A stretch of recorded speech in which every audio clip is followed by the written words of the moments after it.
All right, let's begin here. Director of the Women's League, Bathabile Dlamini, has been found guilty of perjury in the Johannesburg Magistrate's Court. In fact, she is the leader of the Women's League. The former Social Development Minister has denied that she had intentionally lied while testifying at an inquiry established by the Constitutional Court into her role in the 2017 social grant crisis. The inquiry, headed by Justice Bernard Ngoepe, investigated whether Dlamini should be held personally liable for the costs of the South African Social Security Agency debacle.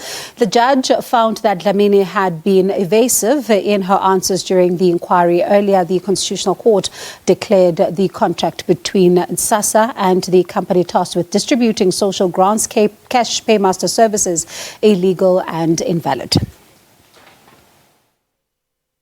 I therefore find that the state had succeeded to prove the main count of perjury. As such, the accused is found to have unlawfully and intentionally deposed of false evidence in substance to the effect that the work streams did not report directly to her, that she did not attend the meetings of the work streams, and that she did not get briefings on the progress of the operations of the work streams.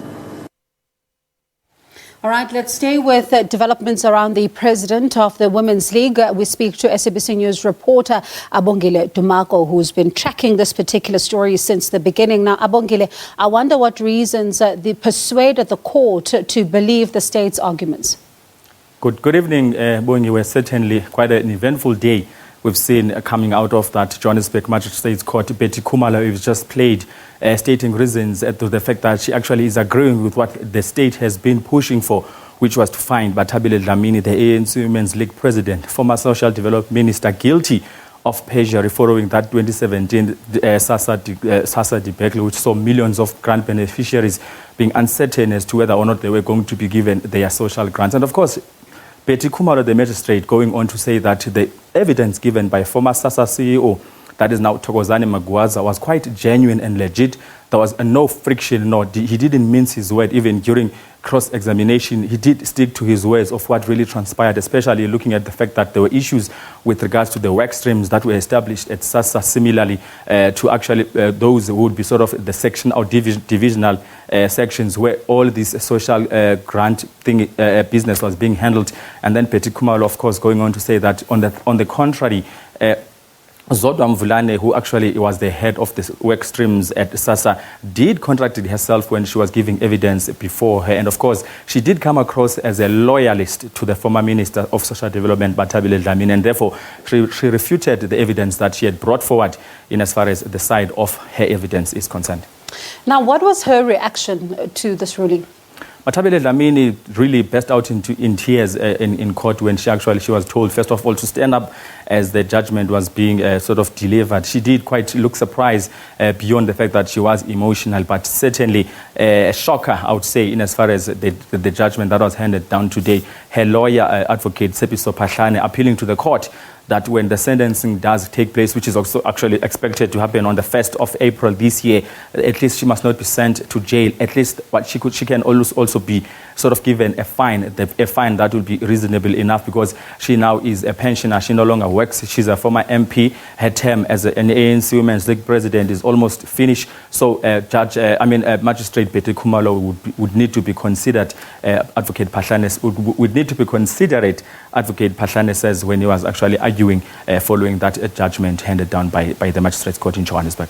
At the same time, Abongile, we're hearing of a previous conviction of fraud where she also had to pay a fine. Talk to us briefly about that. Certainly, there was a discovery, if you like, by the Johannesburg Magistrate Court today that actually Bathabile Dlamini did face a charge of fraud where she was found guilty, and then actually she did since pay a fine with regards to that. And of course, the state not backing down and saying that she actually needs to be sentenced, looking at the fact that this thing seemingly is consistent. Today found guilty of perjury, previously found guilty of fraud. It means that there is some lack of accountability. And of course, Matthews Rampiapedi, the state prosecutor, saying that a hefty sentence will not be far-fetched in as far as this case is concerned. And of course, saying that if it's a fine, it will really have to be a hefty fine, because it boils down to accountability by those who are public servants, who are holding public office, especially if you look at social development, Bongiwe, a very critical department in South Africa because it deals with the vulnerable in society and the elderly as well. And of course, we wait and see then on the 1st of April, this is where Magistrate Betty Khumalo will actually hand down her sentence in as far as the perjury case is concerned. And of course, Bathabile Dlamini's defense is going to have to convince the court not to send Bathabile Dlamini to jail in as far as both case charges now, as it appears, are concerned. All right, so Abongile, we look forward then to the 1st of April, of course, and to how this matter is going to unfold in the courts, and to even look at some of the support base that she has and the support she enjoys. Of course, we're seeing those benches there in court also filled by some of his supporters. That was SABC News report.